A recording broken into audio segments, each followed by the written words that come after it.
Oke, halo teman-teman. Balik lagi di salah satu playlist terkait Mendix tutorial.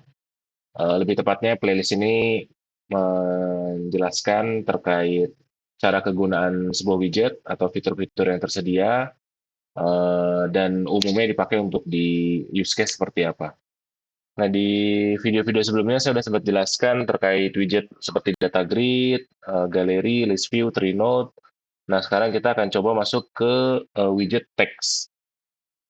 Saya siapkan dulu sebuah folder, teks dan juga page-nya, teks web. Kita set blank dulu aja. Nah, ini kalau teman-teman lihat di toolbox itu ada satu section namanya teks. Nah, di sini ada 3 widget. Nah, 3 widget ini akan kita bahas di video kali ini. Kita coba input dulu untuk teksnya. Untuk cara pakainya gampang, sama seperti widget yang lain, tinggal di drag and drop aja dari panel sebelah kanan ini ke main workspace kita ya. Nah, ini ada teks, saya coba copy paste ke beberapa item. Di sini ada paragraf. Nah, ini kalau teman-teman lihat di sini ada beberapa properties yang bisa kita gunakan, ada caption, render mode, common, dan visibility. Visibility buat kita atur, misal widget ini mau ditampilkan berdasarkan suatu kondisi ya. Jadi ini kita bisa tambahkan kondisi-kondisi tertentu. Common ini cuma buat naming. Naming ini nanti impact ke class name yang ada di elemen HTML-nya. Render mode ini properties buat kita setting. Di sini ada predefined ya, ada teks, paragraf, dan heading 1 sampai 6. Lalu ada caption. Nah, caption ini kita bisa set static ataupun set dinamis berdasarkan template. Kita input juga parameternya dan fallback text-nya gitu.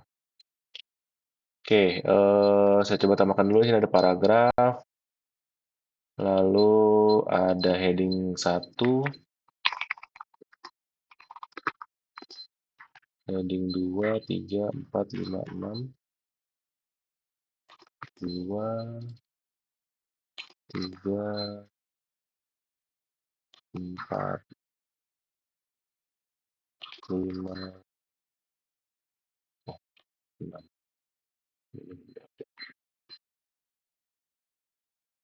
5, 4,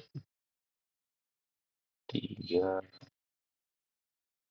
2, 1. Nah, ini udah terlihat ya dari segi desain mode ini udah kelihatan perbandingan antara teks, paragraf, heading 1 sampai heading 6 gitu. Jadi ini focusing di typografinya gitu. Jadi kita bisa sesuaikan sesuai dengan kebutuhan aplikasi, mana yang kita eh, mau tampilkan sebagai konteks utama. Jadi bisa kita set headingnya. Ini kita bisa diskusikan juga dengan tim UI UX kalau emang ada di tim kalian.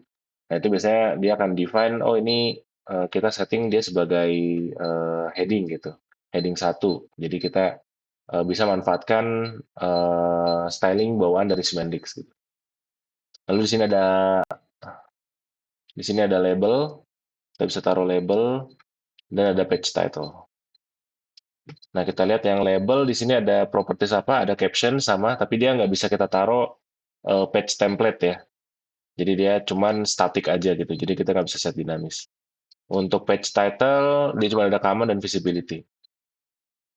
Nah, page title, dia akan ngambil dari elemen page yang ada di halaman, dia ada di halaman apa gitu. Nah, ini misal page-nya, title-nya adalah text web. Jadi saya bisa masukin di sini, ya text page lah misalnya. Gitu. Jadi di sini kita bisa eh, input datanya gitu, sesuai dengan page title yang ada di sini. Nah, secara tampilan mungkin secara teks kayaknya agak agak lebih besar yang text page atau sama ya ini ya. Tapi dia sebenarnya punya kelas sendiri gitu untuk si page title dan juga untuk heading 1. Oke, kita coba setup dulu navigation-nya dan kita coba run buat lihat tampilannya seperti apa. Show a page text web. Saya geser sedikit ke atas, lalu kita run. Nah, nanti kita bisa lihat kurang lebih sebenarnya sesuai dengan apa yang muncul di design mode ya. Jadi di design mode ini kita bisa lihat tampilan nanti saat di run seperti apa. Jadi sudah bisa ada bayangan kira-kira outputnya akan seperti apa. Nah ini teks, paragraf, heading 1, heading 2. Nah kita coba lihat di inspect ya. Output HTML-nya sebenarnya apa sih dia untuk masing-masing widget. Nah kalau teks dia sebenarnya akan pakai elemen span. eh, Lalu ada kelasnya. Kelasnya by default ada MX text. Lalu ada naming. Naming di sebelah keduanya adalah naming yang kita setup di widget tersebut. Lalu kalau paragraf pakai P, heading 1 sampai 6 pakai tag elemen H1 sampai H6, label pakai label, dia nggak ada kelas tambahan sendiri, cuma ada kelas naming aja dari common ya. Nah, lalu untuk yang si text page ini, page title, ini ada kelasnya MX title gitu. Jadi di sini kalau dilihat, coba font size-nya, dia sebenarnya pakai yang sama-sama pakai font size H1 gitu, 34 pixel. Nah, ini kalau kita udah pakai versi 11 Atlas hmm, Mendix versi 11, dia akan download Atlas versi terbaru. Kalau nggak salah Atlas 4 ya. Eh,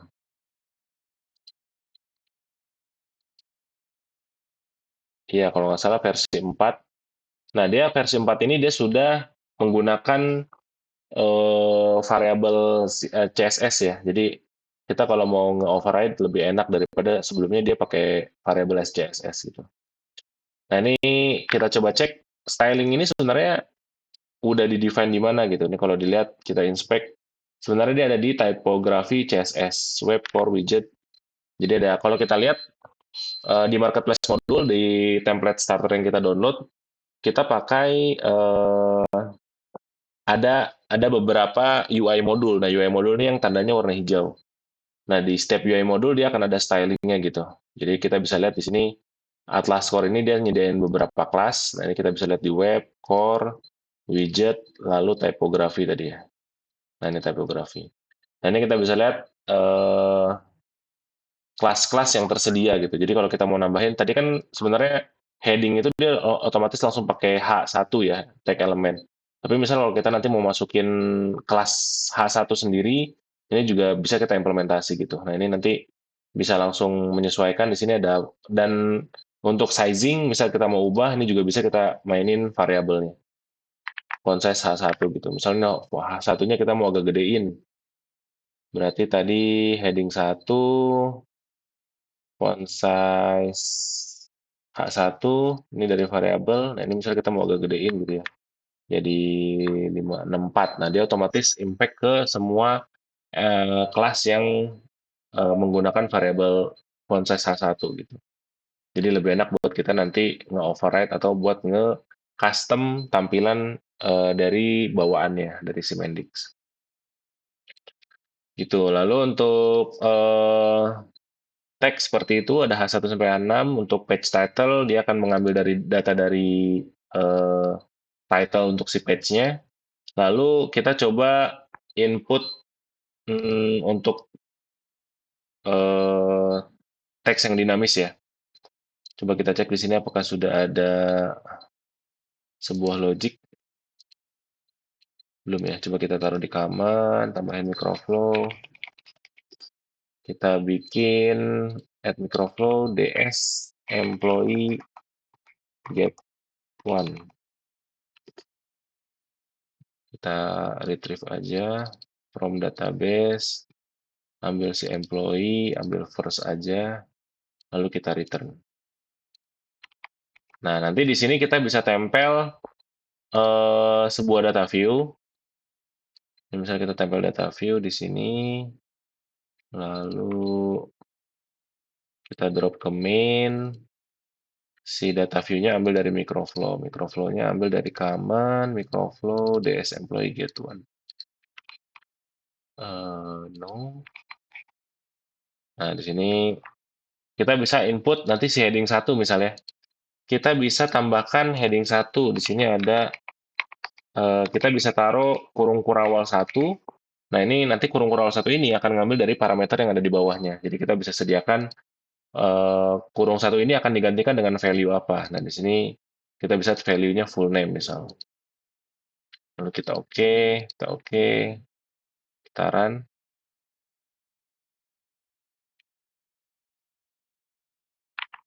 Nah, nanti dia akan ngambil seperti ini. Jadi dia langsung translate parameter kurung kurawal satu tadi ke value yang kita sediakan atau objek yang kita sediakan. Gitu. Jadi untuk nge-mapping dari template string ke sebuah atribut. Yang penting kita udah pastikan si teks ini mendapatkan akses ke sebuah objek. Nah, nanti di template parameter ini value-nya kebetulan di sini cuma ada satu data view. Nanti kalau ada beberapa objek yang bisa diakses oleh si widget teks ini, dia akan tampilin di sini. Nah, nanti tinggal kita pilih sesuaikan mau ambil dari atribut yang mana. Gitu. Misal kita mau setting visibility juga, misal visibility based on value. Kita mau set kalau seksnya ini apa? Krista ya. Krista, coba kita lihat Krista itu adalah female. Kalau dia female, dia akan kalau dia male baru dia akan muncul. Tapi kalau female berarti ini harusnya si heading satu akan hilang ya karena data Kristanya adalah female. Nah, seperti ini.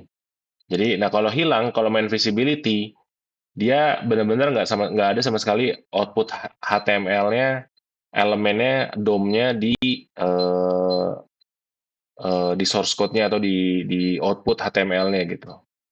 Jadi ini bedanya visibility atau kita nanti main condition condition class eh, terhadap si elemennya ya. Misal di sini coba kita bikin text danger ada nggak ya?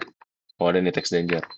Nah kita bisa ini kita balikin dulu visibility-nya kita set always. Nah kita tambahkan kelas dynamic class.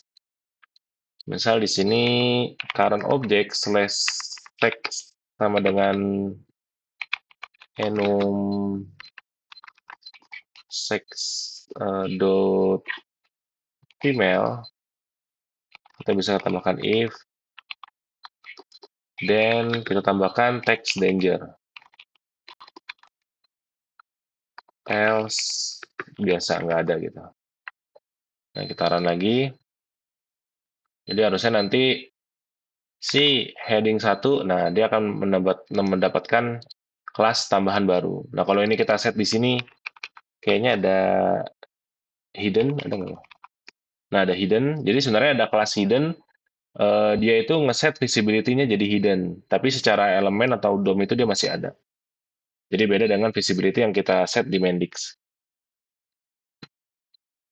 Gitu. Nah, terus tadi impact ke page title, ini page title text page, ini juga ada impact di navigation title ya, window yang di atas ini, text page. Nah, itu kalau kita mau ubah-ubah, kita bisa setting di navigation.